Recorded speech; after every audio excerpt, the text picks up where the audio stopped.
Superintendent of Schools, State of the School Division presentation. Thank you all. Good evening, members of the board and members of the public that are here tonight. It's wonderful to have a good contingent from the school division here.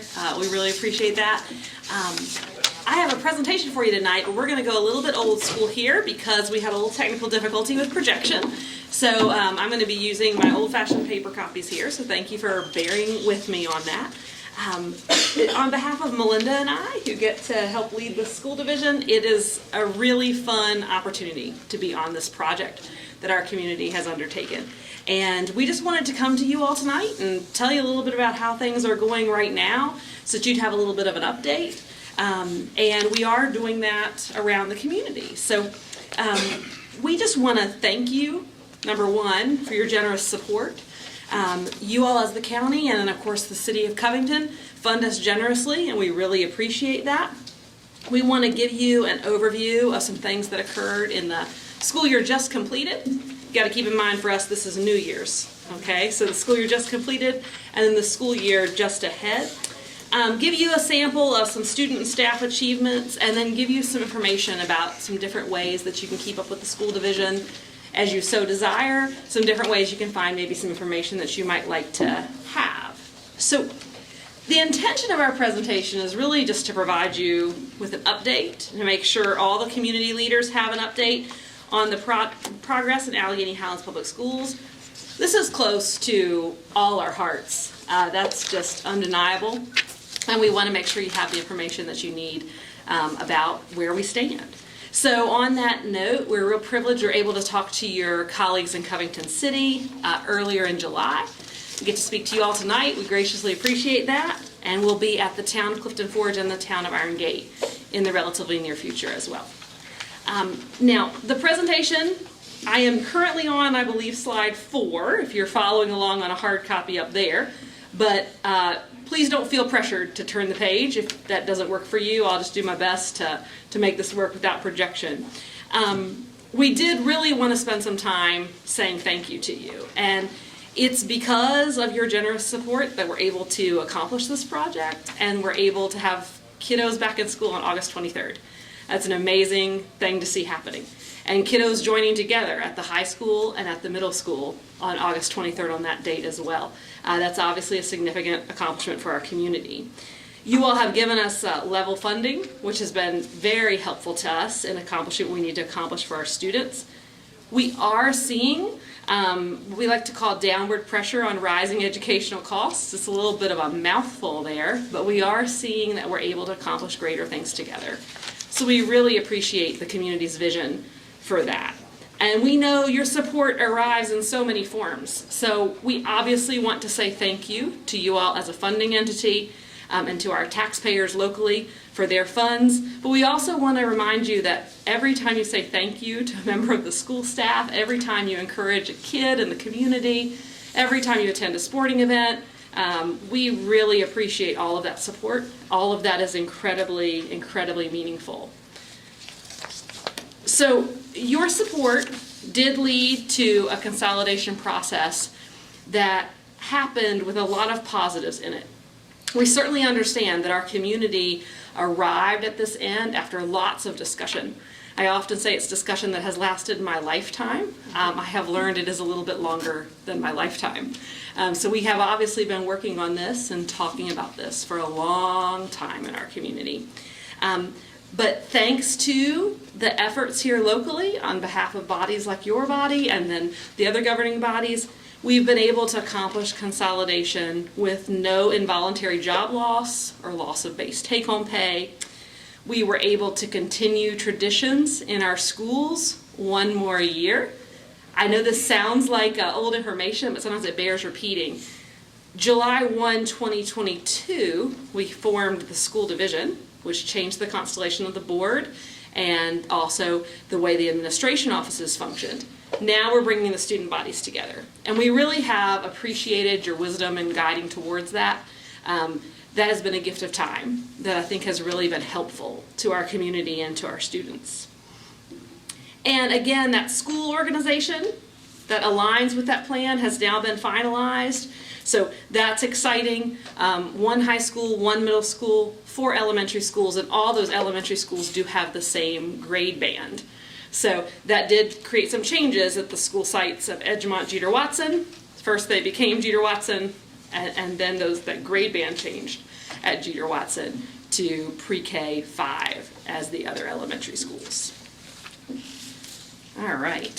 We wanted to give you a little overview of the 22-23 school year, the year just completing. When Melinda and I started the convocation process at the beginning of the year last year, wow, we had to take a deep breath because our board, who's been a wonderful supporter of us, gave us a great charge to move ahead with this year. So we really wanted to begin with belief and the importance of believing in our kids. We developed the first Alleghany Highlands Public School Strategic Plan. That's about the time Jeter Watson Elementary changes its name to be under one umbrella.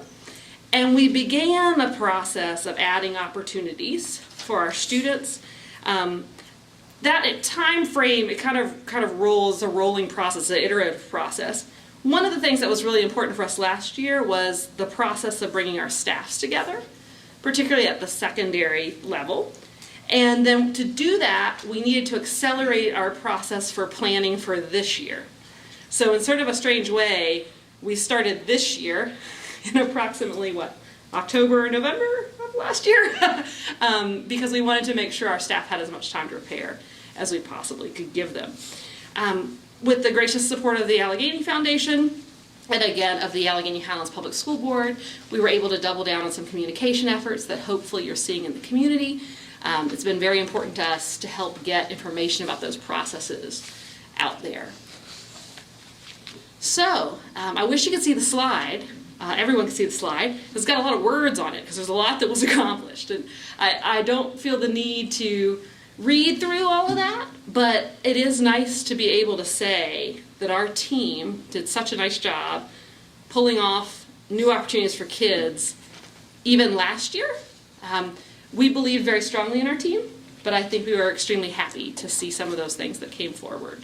So that did include some new career technical education opportunities, so CTE opportunities, particularly for our kids interested in healthcare through some collaboration down at the community college, expanding swimming team, expanded wrestling team, enhanced services for students with giftedness, equalized library funding, a new drumline and winter guard group, and the start of the freshening of appearance in the high school and the middle school, which has been a really exciting process. In 23-24, which again is upon us, there's a lot that was accomplished in the run-up to this year. We want to make sure that our team really takes a second to reflect on that because we really have appreciated the support of the community in getting to this point. We've been excited to have been able to rebalance and redistrict some of our elementary schools. That hopefully helps make sure that our populations at our elementary schools are stable. Our secondary schools will fully consolidate and we'll continue with our emphasis on thankfulness for this opportunity. Next year, which is kind of this year, forgive my year confusion, it's that time of transition in the summertime for us. We do have a proposed addition of another career technical education program. That's building management. That's a program that was previously at JRTC, that was discontinued at JRTC, that we're trying to bring back. We have some expanded alternative education opportunities, which was known as Turning Point. It's now known as CLASS. Some security camera upgrades, significant improvements to various athletic facilities, enhanced services to English language learners, enhanced preschool programming. We're very excited about our potential to offer more preschool programming. Do want to take an opportunity to say here tonight, if you know anyone, particularly in the Sharon area, who is looking for preschool program for their 4-year-old, we're hoping to hear from them shortly because we've got some programming decisions that we need to make, and we need to make sure we have students able to access that program. And then we have a new safety panic button type program available to our staff called School Guard. Hope we never have to use it, but if we do, it's there for us. I told you it'd be kind of a mouthful, right? Yeah, all right. Thank you for hanging in there with us. We've just been so proud of our team. And Melinda and I have that great privilege all the time to get to be able to sit back and say, wow, that is really good work. We are working really hard and really quickly, and it's been wonderful to see what individuals have accomplished. And we are just so incredibly thankful that we have a school board that supports that and supports that level of innovation and commitment. Sample accomplishments from this year, we do have 6 Jackson River Governor School graduates. We have significant sports accolades from cross country and baseball. We have a lot of individual student honors. One of the really fun ones is the Heifer Scholarship that one of our students earned. If you didn't see that in the media, we'd love to tell you about it. Our own Daryl Gleason obtained some national recognition for his efforts surrounding Black History Month. We've had school board members present at a statewide VSBA event, and a member of our school board, John Littleton's currently serving on a statewide committee of importance to special education students. We're thrilled with all of that, but we're also very thrilled with our hard work going on in our schools every day that simply is instruction. Jeter Watson Elementary School was recently featured in some VSBA publications. Callahan Elementary School has done incredible work around attendance. Mountain View is really making a forward charge in their SOL testing scores. And Sharon Elementary and Jeter Watson Elementary, as previously celebrated, have led some achievement around the state through the pandemic. We've been very excited about all of those things, and we love to talk about them. But the real reason we love to talk about them has nothing to do with us. It has everything to do with our kids. We really believe our kids are such an important piece of the future of our community, and we're excited that they're doing well. We're excited for our teachers and our staff who are supporting them well. And they're doing that in a time of tremendous change, which is pretty incredible when we step back and think about it. We would like to encourage you in any manner you see fit to keep up with the school division. We do have a really heightened Facebook presence. If you're not aware of that, that is something that Daryl Gleason manages for us. We're very, very pleased by that. You can find information there, but you can also find just pictures of kids doing really interesting things that'll make you smile. At the end of the day, it's nice to see some of those good things being accomplished in classrooms by kids. That we encourage you to look at that, and we also respect not everyone is a Facebook user, so you can see that without having a Facebook account. It is set to public. So we'd love for you to take advantage of taking a look at that. Our website, like most educational websites, is a little bit dense. There's a lot of information on there, okay? So we have a lot of obligations to post information for our community. But we'd love for you to take a look at that sometime. If you have any trouble navigating it or finding something you need, all you got to do is reach out. We'd be happy to help you find it. But there's a nice news feature on the main page that might grab your attention and be specifically helpful. If you're not familiar with the school board meeting agendas, those are also posted there. And anything with a blue line on it, you can actually click and access more information about that agenda item. So sometimes that's just helpful to know about. And we will hope that's a resource for you. All right, so I tried to move fast without talking way too fast. A lot of information there. We don't want to monopolize your evening, but the big message we want to bring you is thank you. Thank you. We are greatly appreciative of our board, of our staffs, of you all, of all of our community leaders. And we're just really privileged to be starting school on August 23rd. We're happy to try to help with questions if there are any, or if there's something somebody wants to know about. Any board member questions? Ms. Halterman? I will say, in the transition period, you know, there is no infancy. You go directly from crawling to running. There's not a, you know, any kind of period where you get a time to walk. So I know it's been somewhat expedited. And you're going to have some growing pains this year. I understand that. But thank you all. I know it's been a tremendous undertaking, but it's very exciting to see what's going on. Question. We appreciate that. Do you have any vacancies in the teachers? We do have some. We are in a much better position than we were this time last year, and that is a result of the consolidation as well as efforts to communicate about the successes of the school division so that people will apply. We do have enough staff to open school. I've seen concern, like, do we have enough staff to open school? The answer to that is yes, but we are still looking for several positions, and they're posted on our website. I would encourage people in the community who may want to work with the schools to take a look, because sometimes it's surprising what opportunities might be present in the school division. Have you made a decision what you're going to do with the old Clifton Middle School building? Yes, sir. So there's an initial decision there. And so the former Clifton Middle School has been renamed Clifton Academy. And it will be the site initially of what we're calling CLASS, which is an expanded version of the Turning Point program that was previously housed a couple different locations in the community, but most recently in the former Central Elementary School cafeteria area. That program serves a good number of students for lots of different reasons, and we're also looking to allow some more students to access the scheduling flexibility they have. A good number is approximately how many? That's hard to ascertain. So, and the reason for that is because students can attend that programming flexibly. So I might attend all day, and another student might only need to attend half a day or at night. So a ballpark number at any point in time is going to be in the 20 to 40 range as we start out. Governor's School still at the Mountain View? Yes, it's down at the college in Mountain Gateway. Yes, sir. Is there any thought about moving the Governor's School into that building? Well, that's a good question. The Governor's School has actually its own governance board, and I don't mean to speak for that board. I do believe they feel that they have some advantages with the college and the college's facilities, but that's certainly an idea we could mention to Mr. Graham. I'm glad you brought up the Governor's School. Mr. Graham, their director, did a really nice interview with the Journal earlier today, and it's kind of a neat picture of that programming, and I want to encourage people to take a look at it.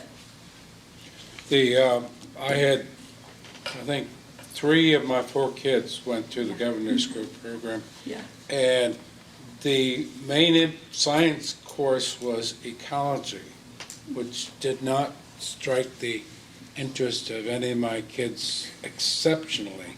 However, I do believe in science, math, engineering, and what's the technical? Is it STEM? It's STEM, yes, Yeah. sir. And I think that Governor's School could be expanded and maybe, do more of those sorts of things. We are incredibly fortunate to have the Governor's School. And I'm really glad you're bringing that forward because it's something that has been a strong program for years, and sometimes it's really important just to step back and take a look at the hard work that was done there. That is a program that is really serving students very well, and to your point about STEM, it is STEM focused, science and math focused, but students who have other interests can definitely benefit from the programming at the Governor's School, because sometimes that will just simply reduce their college cost or accelerate their ability to go on in the field that they're more interested in. So it absolutely does not have to be limited to students with a strong science interest. They just need to be very capable students. I will throw out a little notion about getting college credit when you're in high school, that there's a double-edged sword to that, in that if you take a college level course and you get a B or a C, it brings down your grade point average, that if you might have, a couple of years later, taken that same course at college, and you might have did an A just because you've more life experiences, etc. And one of my kids, that was a big problem. Sure. When they went to the University of Iowa, they had to bring up their GPA in order to get into nursing school, and that was a great emphasis. And the University of Iowa wanted them to take summer school and things like that, which we weren't interested in that. And but he was able to do it. But there is that double-edged sword, and kids need to be aware when they do that, that it could actually hurt them as well as help them. Yeah, it's definitely an individual decision for the kiddos. You're exactly right. That it is something that has to be considered for every kid and their individual goals. For many kids, though, it is ultimately a win if they're kids that are very interested in being pretty serious with their academic studies at this point. Well, we understand that many people will become serious students, but it's a great opportunity. I'm so glad your kids had a good experience. 3 out of 4, that's wonderful. Yeah. The only one that wasn't, Rachel wanted to be with her friends at the high school, so she didn't want to go to Governor's School. I was assuming she might be about the time of my class, because I know Yeah. we're close in age and the Gov School was kind of coming online then, so I certainly understand that. Yeah. It was not an opportunity that everyone had. Do you have counselors for kids that go to take college prep classes in high school? Yes. Specifically counseling on this is what happens if you do this sort of thing? Yes, so there's individual based at the high school that we have through an interested grant funded position that we could speak about in more detail at some point. But also, the governor's school also has a tutoring program now that also assists specifically with the governor's school as needed. Good. It's very fun. We are really lucky to have that resource. It's been really wonderful, and for everybody who might have been involved in any aspect of that planning, or even the funding you all help provide and the encouragement you provide to Mountain Gateway, we appreciate it. Thank you, ma'am. All right, thank you all. Thank you.